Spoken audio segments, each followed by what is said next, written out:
Corrupt regimes plague the Muslim world, and like most other Muslim rulers, the Saudis have never had the interests of the people at heart. When not servicing the needs of their masters, their next most important concern has been to rob Arabia of its revenues. The Al Saud clan has lived in extreme luxury. Fahd alone boasted at least 12 royal palaces, ranging from the $2.5 billion Al Yamima Palace complex in Riyadh to a cottage 4 times the size of the White House in Marbella, Spain.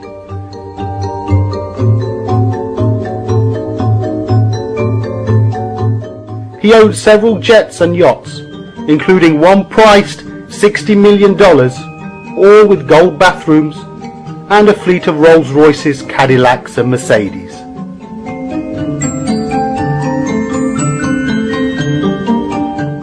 In the meantime, the income of the average Saudi citizen fell from $14,600 per annum in 1982 to $6,800, and unemployment among those who have already left school hovers around 25%. The gap between the tiny ruling minority and the people is stark. While one Saudi princess flies her hairdresser from Europe first class and pays him $5,000 a cut, in Hafr al-Batin, 50 kilometers from the Kuwaiti border, 60,000 people are living in shacks with no electricity, sewerage and only minimal food.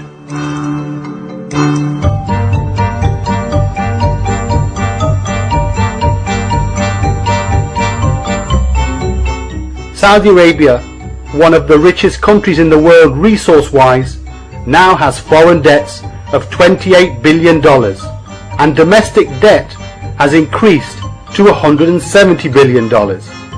Over the last 30 years, $3 trillion have been generated mostly by oil, yet only $1 trillion have been reinvested into the country. The other $2 trillion remain unaccounted for. 4,000 or so Saud family princes get a base allowance of approximately $1.5 million per year. They supplement this with vast sums made through the following sophisticated forms of theft. Sale of oil. King Fahd, since 1975, has set up a system by which he and close members of his family sold on the open market in Rotterdam anywhere from 300,000 to 1 million barrels of oil a day at below market prices. Income from that oil was deposited in Swiss bank accounts. It is estimated that Fahd's annual income varied between $3 to $5 billion a year selling oil outside the commercial channels and oil company concessions. Real estate. Land in Saudi Arabia is owned by the government, and the government is controlled by the king with no accountability to anyone. Since 1975, land has been given to princes and their families by the government, only to be sold back to the government itself, thus creating the easiest means by which to rob the government of its resources.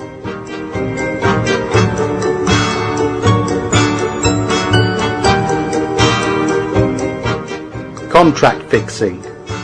Kickbacks on commercial and defence contracts is the third method used by the House of Saud to pilfer money. It is believed that every contract signed in Saudi Arabia has some form of kickback and commission.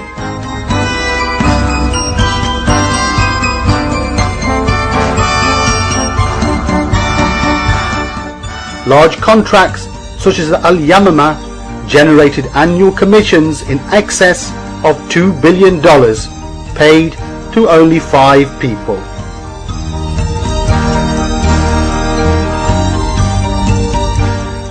Like a giant parasite, the US administration has also assisted in exhausting Saudi Arabia of its amassed financial reserves, totaling $121 billion. All this in less than a decade, and the Saudis now have to resort to establishing credit lines with the US government. This huge strain has been placed on the kingdom's banking system due to the fact that the 9,000 members of the royal family use these funds as their personal bank accounts, and most of these loans still remain uncollected. The National Commercial Bank remains drained, and one American official ironically called the unpaid loans the biggest black hole in the Saudi economy.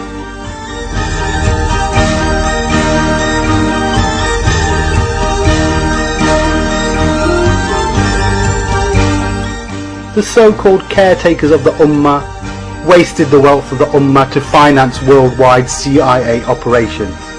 As the New York Times reports, Washington relies on Riyadh for a host of favours, from discreet cajoling of its Arab neighbours to covert financing of CIA operations conducted through the CIA or the Pentagon, financing more than $1 billion to the CIA for its operations around the world.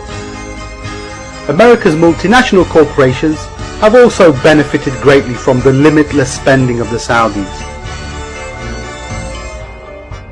When America lured Saddam into Kuwait and then destroyed the infrastructure of both countries, it left the job of rebuilding and cleaning up in the hands of the multinational corporations.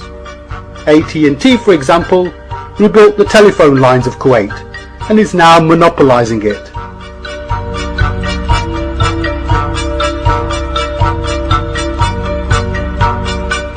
The Gulf War cost America nothing, since the caretakers of the Haramain assumed most of the expense of the Gulf War.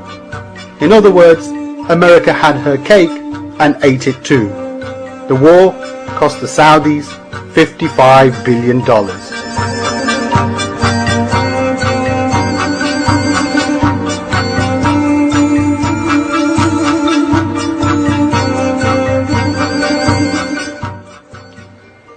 King Abdullah worked closely with the late King Fahd in implementing the policies of Saudi Arabia, both external and internal.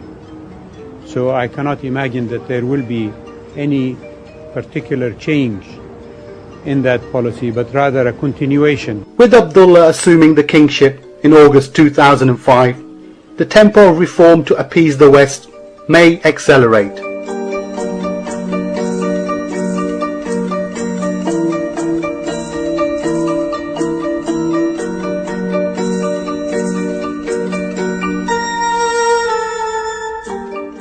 And Prince Bandar's return from Washington, where he has been adroit at forging close personal ties with the US administration, suggests that warm relations with the US will continue.